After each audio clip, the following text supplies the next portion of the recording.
Hello, John. Nice seeing your face and nice hearing new music. That's great. I'm happy to be providing it. We have a Category 7 storm of music, new music. I like that. A storm of new music. That's cool. That could be a nice advertisement headline. Yeah, perfect. So it will be a cliché question, I know, um, because we kind of call these groups as supergroups, right? I But don't. yeah, I know. It sounds strange, but it is, to be honest. What made you decide and said? What made you say yes and join this lineup of nice people? Well, really, the music. I mean, it's all comes down to the music. I really didn't know too many of those guys too well. The one I knew the best was Phil, and Mhm. we didn't know each other that well either. We played together through Metal Legions. That's how we kind of come to know one another, and it's always fun. And Phil's just a great guy, super mellow, honest, just dude, metal dude veteran comes from back in the day. Violence was a band that started probably around the same time Armored Saint did. So, we have the same kind of experiences somewhat. Um, the other guys I really didn't know much, really at all. Jason a little bit, Jack even less, and Mike I didn't know at all. So I think to to be wanting to do this, the obviously the main reason would be the music. That's it, because otherwise it's not like we're bros and we're all like let's bro out and hang out. So that's which is I guess the best thing because that's as a consumer you want to be intrigued by the music, and I think that was the driving force behind this was the music. So that's a good thing. So joining Category 7, how many degrees of freedom do you get, let's say, as compared to Armored Saint? As a writer or As a writer, yes, as as an a writer, artist. well, I wrote all the predominantly all the vocal melodies and lyrics. They gave me the freedom. They wanted my participation in it. It was great, and I love still writing music and lyrics and well, vocals and lyrics and melodies and stuff. Because really, that's the thing I do best. Because I can't really play. Yeah, I could do a little bit of a beat, and I could thump some bass, but I just really can't play. So I've always through the years just focused on what I can do, and that's singing and writing lyrics, which I still love to do. And that's what I spent all my attention doing with focusing on that. I will disagree with you because voice is another musical instrument. This is true, without a doubt. I agree completely. So you're correct with that. Because and it's the most demanding, right? If you break a guitar chord, you can replace that.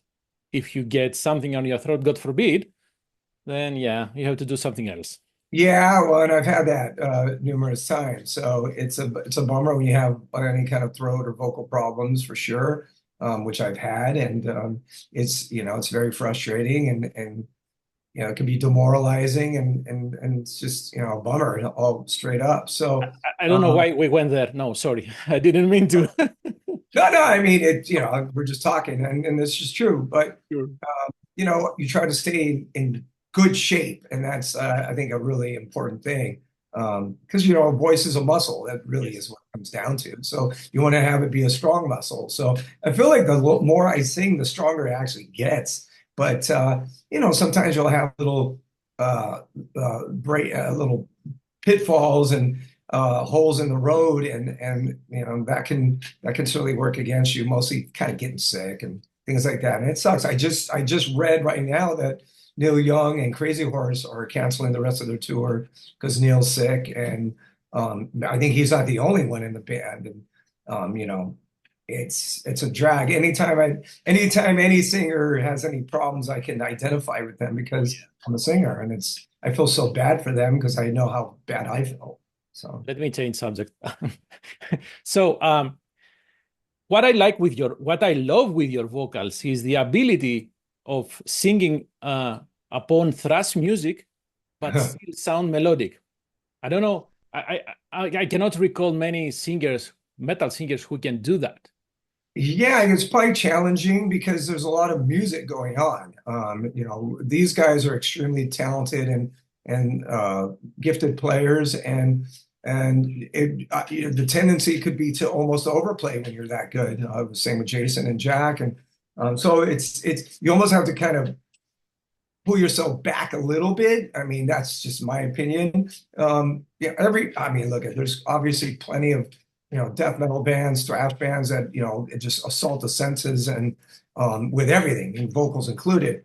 Everybody's got their own trip and style, what they want to accomplish. But, for us, I think there was a conscious effort or subconscious to leave some room for the vocals. And again, that's probably what appealed to me because if I didn't feel like I could contribute something within my style, then I would say it's not for me. But I felt like there was space to do that, and so that's why I was gung ho about it.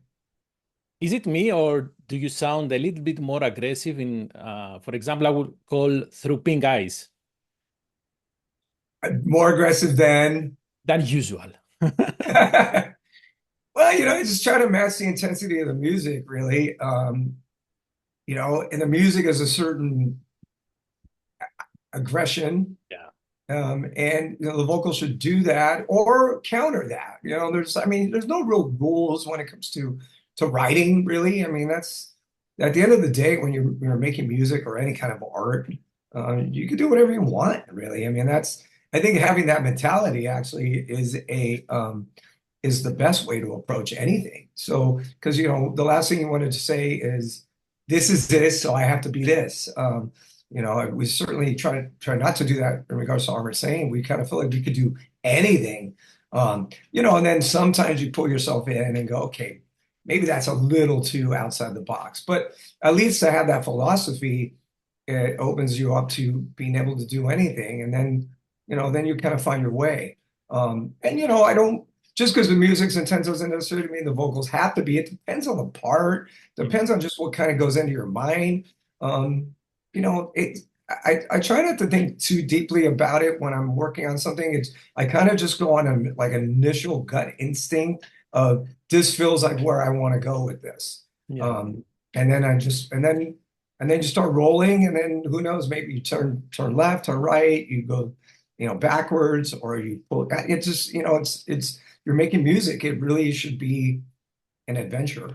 Oh, yeah. And I hate to say that, to admit that, but sometimes metalheads, we are not very, how can I put it, accepting stuff, accepting changes. We have a hard time, you know. You know very well what I'm talking about. Well, and I've said this before, and maybe I could get in trouble for saying this, but what do I care at this point in my life? Sometimes metal can kind of be conservative in the Yes. sense that, like, is it metal enough? Is it heavy enough? Is it, you know what I mean? Like, I don't know. So what that kind of sometimes does is box stuff in, a little bit.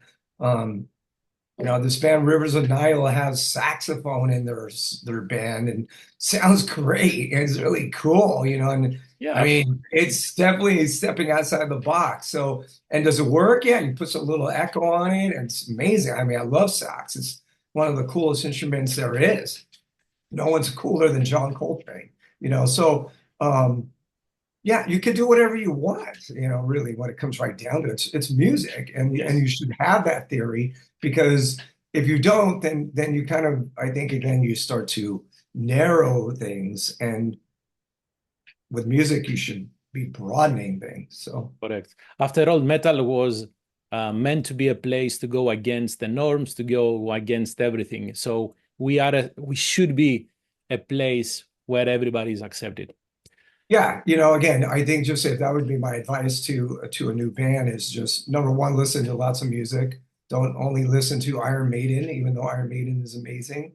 But you gotta branch out and check out jazz and classical and bluegrass and I mean whatever and Mhm. on and on. There's so many cool music forms, and if you can let those kind of seep through you, then that's great. And that's what I advise, and just you could do whatever you want. There's no, there's the sky's the limit. So we have vocal melodies, we have the music. And then we have the lyrics. So how did you approach the lyrics for this album?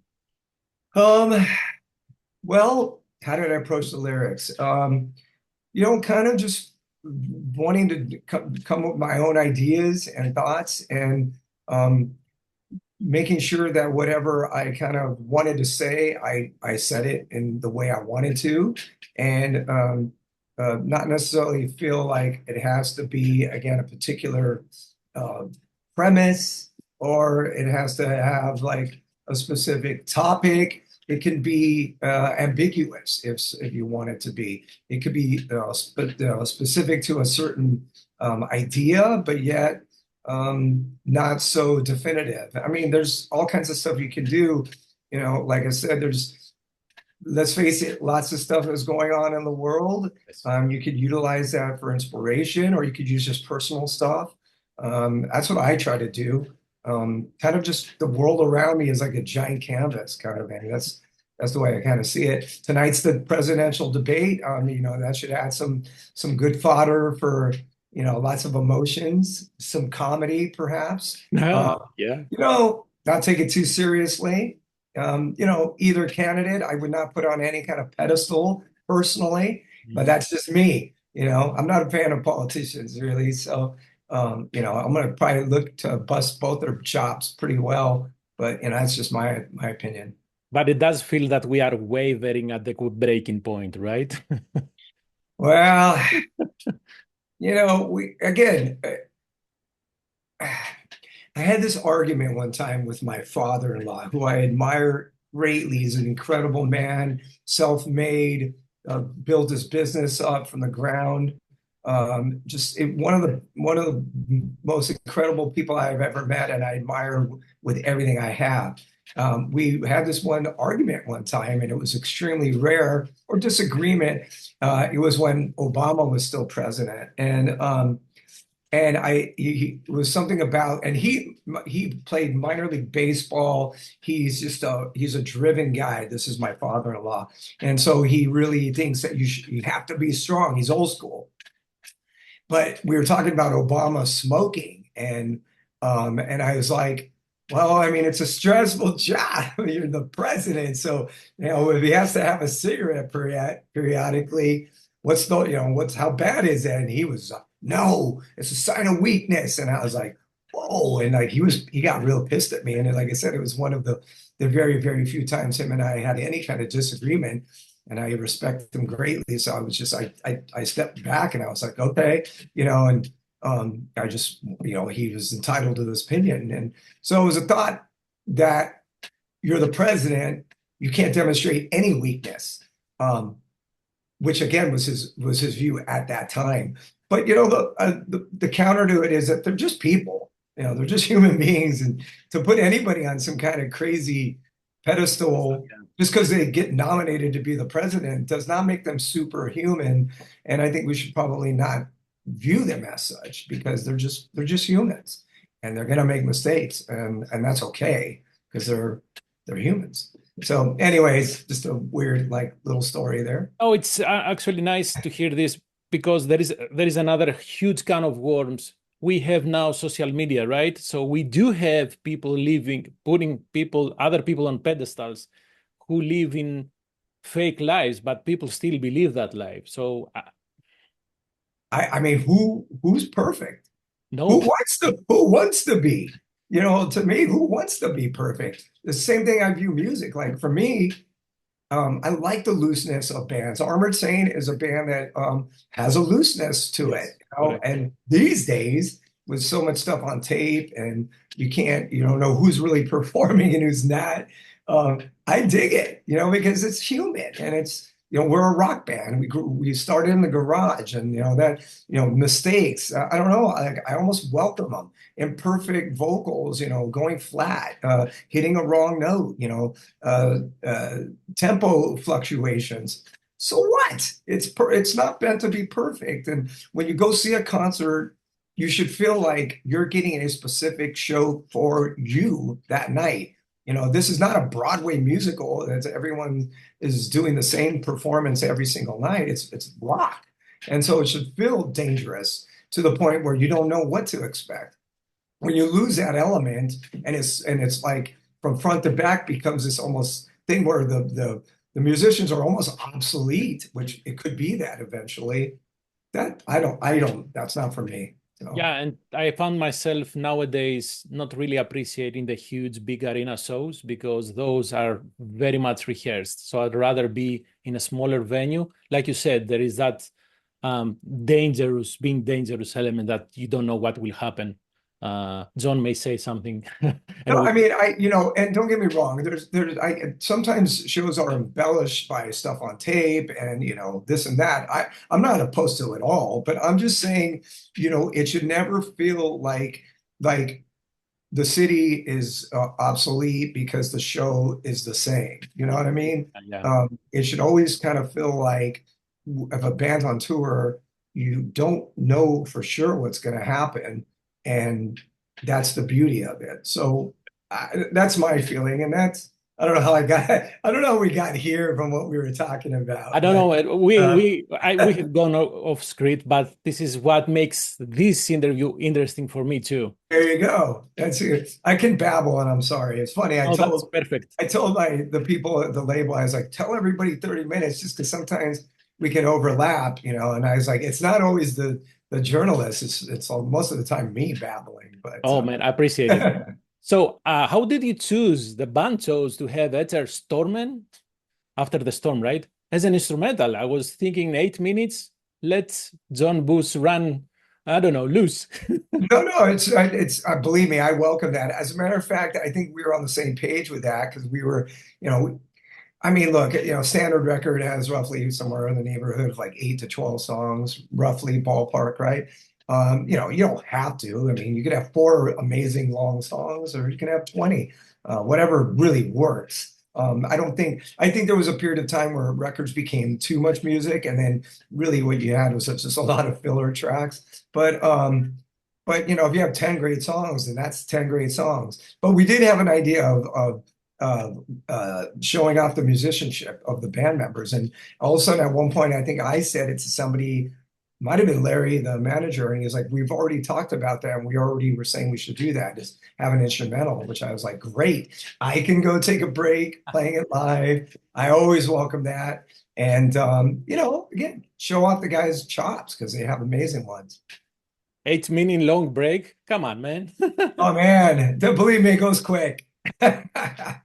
So, how do you perceive Category 7 as a side project, as a full-time band? I don't know I if, don't know. yeah, I probably wouldn't give the answer that everybody would agree with or even wants. But I mean, look, of course, it's to some degree it's a project because everybody else is in other bands. It's not like everyone's leaving the bands they're in to do this, and nor should they. So you're going to have to fit it in when you can. That's going to take some navigating for everybody. But yeah, I'm not there because I'm just still here, and here is 2 videos released, another one pretty soon, beginning of July. Let the buzz happen kind of naturally, and let it just kind of develop, and not be too concerned about, what's happening 6 months from now. I'm not good like that. I'm a person, for better or worse, that kind of lives in the moment. It's just kind of how I am, and that's how I see this. It's just kind of roll with the moment. yeah, I'm trying to adopt that, but I'm terrible in this. Um, Still, though, are there any plans for playing live? Because this music has to be played live. Yeah, for sure. I think we do want to play live without a doubt. We want to hear some of these songs live and how they sound, and I'm sure it would sound real powerful and exciting to hear it all. So without a doubt, I think we do want to play live. It's just, the right live show, the right circumstances. That's what I'm telling people. What that is, I don't know for sure, but it should feel appropriate for the circumstances, and let it go from there, instead of saying this is what we have to do. This is the right approach as band when it comes to press and marketing, and because then it becomes like you're kind of in the wheel, and maybe that's not right for this. Again, we're trying to navigate through everybody else's projects. Armored Saint's going to Europe next month. We'll be gone for like 4 weeks. everybody, I mean, Phil's in Europe currently. Everybody's got a busy schedule too. So finding a way to work that out, it's going to be paint by numbers, so to speak. I can imagine a strange billing on a festival with all the bands together with you singing double duty. Oh, don't do that to me. Okay, Please I don't won't. do that. Don't do that to me. Last question. You mentioned Armored Saint. What is the latest from the making of the upcoming album? I was just working on some lyrics right now for an idea, for a musical idea, and we have a few songs done, demo wise, and it sounds cool. It's a little different, kind of what it's just taking shape to feeling a little different than the last record, which I thought was off the charts. Both Punch in the Sky and When Hands Down, the last two records, I think were just top notch. But if we're being pulled into a slightly different direction just naturally, then that's okay. So it's not like, a pop album, but it might just feel a little different, and that's okay. It should always show growth and trying different things. Like I said, broad, and not just like, what did we do? We did that. It worked. Okay, let's do it again. Well, you did that. Why do you want to do it again?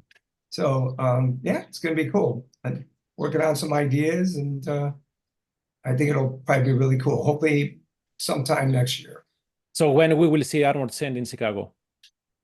Well, we just played Rockford with Queen Drake, which is not Chicago, but it's about an hour away. It was a great show. It was lots of fun. Peoria, which is a little further from Chicago. We played Kalamazoo, which is again a little further, but not too far. Yeah, I love Chicago, one of the best rock towns in the world, let alone America. So hopefully soon. Absolutely. John, thank you very much for your time. Have safe travels, great shows. Thank you, brother. Let's meet in Chicago. This has been a fun interview. Thanks a lot. Appreciate Absolutely. Have a great day. Bye-bye. All right, brother. Adios. Bye-bye. Bye.